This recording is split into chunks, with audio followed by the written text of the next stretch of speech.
होगा, और अगर सब मिलकर कोशिश करें तो रास्ता निकल सकता है। राजू के चेहरे पर एक उम्मीद की किरण जागती है। हाँ बाबा जी, अगर सब मिलकर काम करें तो हम पानी ढूंढ सकते हैं।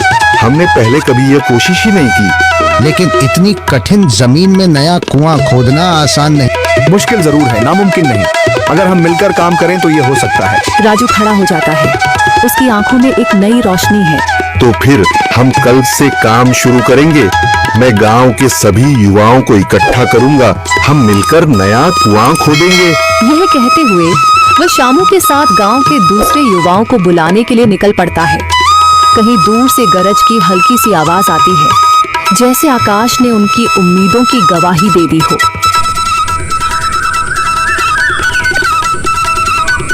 अगली सुबह राजू और शामू गांव के युवाओं को इकट्ठा करने निकल पड़े। चौधरी महेश की हवेली के सामने एक भीड़ जमा है।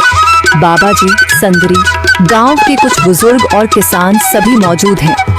हम हाथ पर हाथ रखकर नहीं बैठ सकते।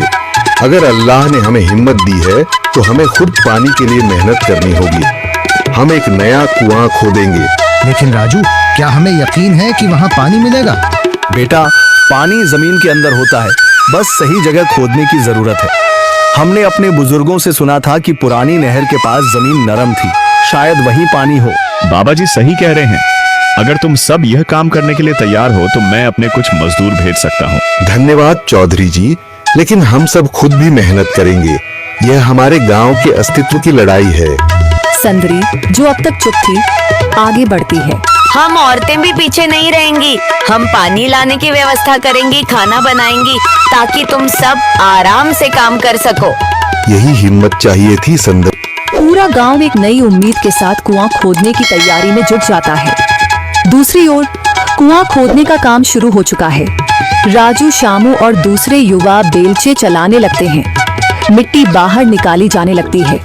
तेज गर्मी के बावजूद सब पूरी हिम्मत के साथ जुटे हुए हैं। दोपहर की तेज धूप जमीन आग की तरह तप रही है। गांव के लोग लगातार कुआं खोदने में जुटे हैं। हाथ छिलने लगे हैं, माथे से पसीना बह रहा है, मगर किसी ने हार नहीं मानी। महिलाएं पानी और सत्तू लेकर आती हैं ताकि पुरुषों को कुछ राहत मिले। हमें और गहराई तक जाना होगा। अब तक सिर्फ सूखी मिट्टी और पत्थर ही निकल रहे हैं। राजू, यह बहुत कठिन काम है। अगर हमें पानी न मिला? अल्लाह मेहनत करने वालों को कभी निराश नहीं करता बेटा। तुम सब अपनी कोशिश जारी रखो, पानी जरूर निकलेगा। हिम्मत मत हारो। अगर अब रुक गए तो फिर कभी पानी नहीं मिलेगा। सभी फिर से जोश में आकर काम में जुट जाते हैं, मगर सूरज की तपिश बढ़ती जा रही है और कई लोगों की सांसें तेज चलने लगती हैं। तभी एक तरफ से रामलाल और उसके आदमी हंसते हुए आते हैं। अरे भाई, तुम्हें लगता है कि जमीन तुम पर रहम करेगी? हाँ हाँ, ना समझ लोग, ये सब बेकार की मेहनत है।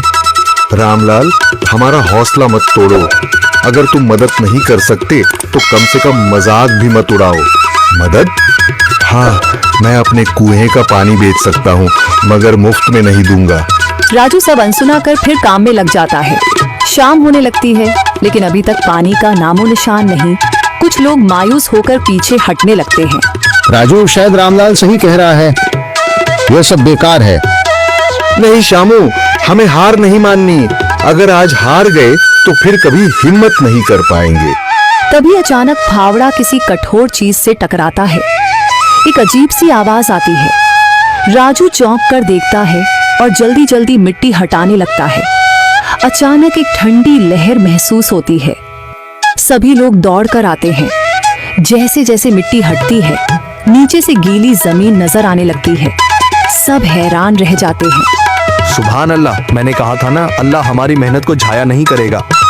राजू और बाकी सभी जोर लगाते हैं। कुछ ही पलों बाद अचानक मिट्टी के नीचे से पानी की एक छोटी सी धारा फूट पड़ती है। गांव वाले खुशी से चिल्ला उठते हैं। पानी, पानी निकल आया।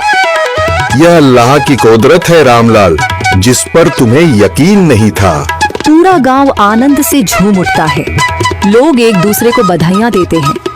औरतें दुआ करने लगती हैं। कुछ दिन बीत चुके हैं। गांव वाले नए कुएं से पानी भर रहे हैं, खेतों को सींच रहे हैं और जिंदगी फिर से पटरी पर लौट रही है। मगर रामलाल अब भी अपनी